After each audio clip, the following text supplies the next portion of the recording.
Қыран мен құзғын.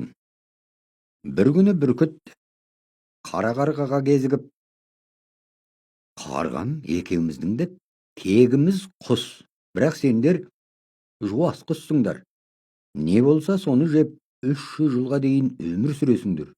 Ал біз болсақ 30 жастан әрең асып барып жығыламыз, бұл қалай деп сұрапты.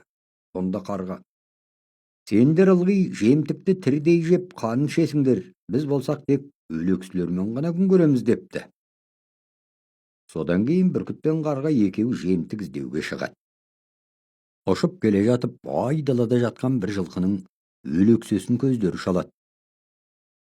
Іздеген жемі табылған қарға өлексіні құшырлана шоқи бастайды. Ұзақ өмір сүруге себепші болар мекен деген оймен бүркітті дәм татуға кіріседі. Жемтікті шоқи берген бүркіт кілт шегін шектейді. Құрысын, иістеніп кетіпті, өте дәмсіз екен. Жүрегімді айнытты, мұндайды жеп 300 жыл өмір сүргенше ата баба салтынан айналайын, 30 жыл өмір сүрген